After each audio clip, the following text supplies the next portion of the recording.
the one you've been waiting for, black marble. To begin with, this process follows on very in a similar manner to the previous stages that we've discussed. So we'll be adding a layer of silver plus white, and we'll be coating this across the entirety of the surface.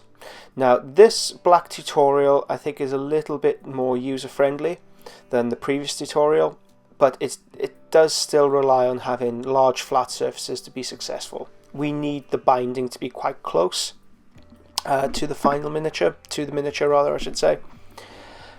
So the veins are strong, they're not diffuse, they're not weak lines. So I'm just using the hairdryer to help things along.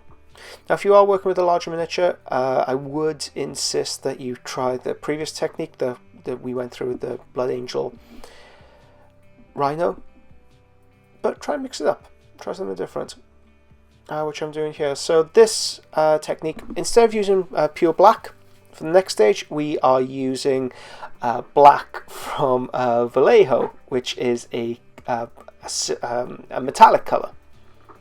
It's a silvery metallic color. Take the baby wipe, spread it out until it looks somewhat like marble. You can see I'm just trying to tease it and manipulate it into place. So I think I finally give up on this one and just use a clean sheet.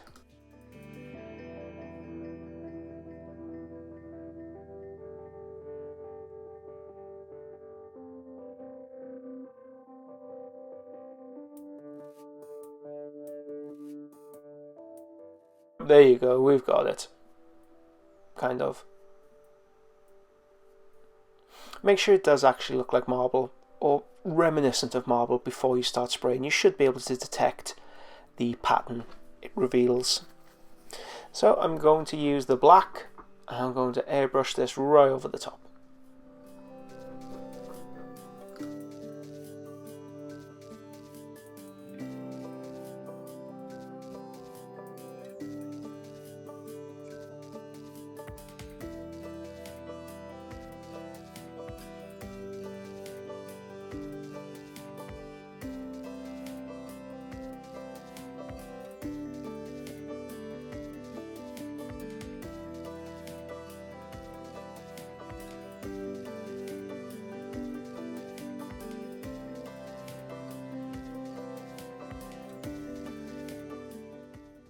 Off camera I've just added more black into the mixture, and now I'm airbrushing in random patterns, in random lines.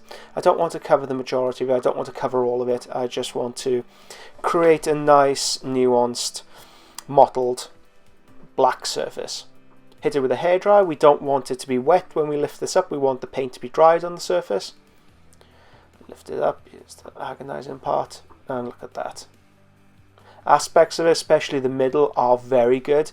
You can see on the very edges how we haven't really, it hasn't picked up on any of the paint. So we're going to stretch it out and go through the same process. Correct that mistake.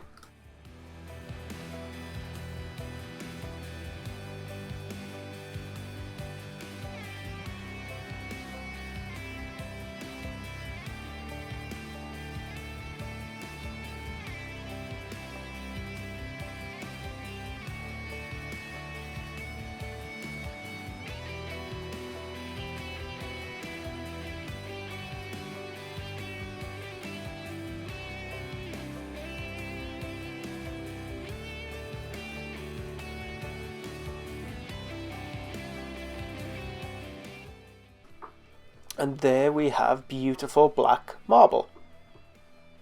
Well, after I do this stage. So again, this technique, it does rely on a few certain circumstances. We do need a flat surface to work on.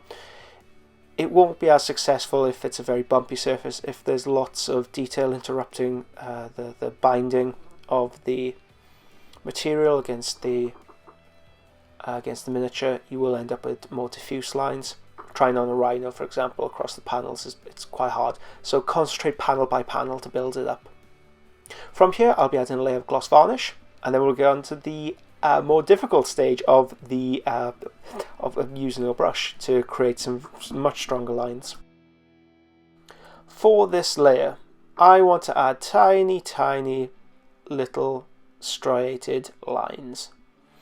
This mixture comprises of ivory by scale 70, by Vallejo, the brighter silver that you own. In my case, I'm using steel for this one, so it's not a particularly bright silver color, but it's still very, very bright. Now, I would suggest that you do have a picture of marble up in front of you. Otherwise, we'd run the risk of falling into creating patterns on the surface. It's just human nature to do so. So I've added just a couple of lines. Here comes the magic step. So I'm applying the same mixture I had previously, white, silver, but the magic ingredient, floor polish. Believe it or not, floor polish. When I apply this onto the miniature, it slows the drying time significantly and it allows for a bit more room for maneuver. I'll show you how to do it here. It is something that you will need to practice. This is even though I call it the magic mixture, this isn't something that's just magical that will occur to you overnight. This won't make you a better painter overnight. It does take a lot of practice to build up this technique to make it look like actual broken up lines. So here you can see it's almost dried instantly, which is no good for what we need. So instead of freaking out about it, I have taken my finger and just wiped it across. This is the kind of mixture that we need. We need it slightly more watery. That was too watery. So what we need to do now, we need that golden mixture in between, that Goldilocks mixture in between the two. As it's still drying, I'm taking my brush and I'm very quickly removing the majority of it.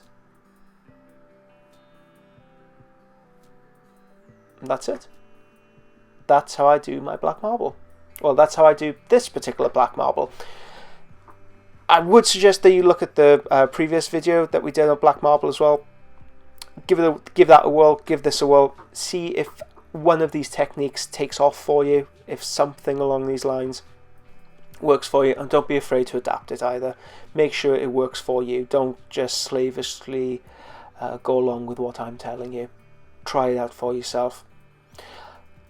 So this is the basic process. This is the core principle of how we create black marble. I will be going through the Legion Champion and the Blood Angel tutorial soon. That will be out very, very soon, in fact. So I hope you enjoy them. Please send me examples of whatever you work on yourself. Thank you very much. Hope you enjoy it. I'll catch you next time.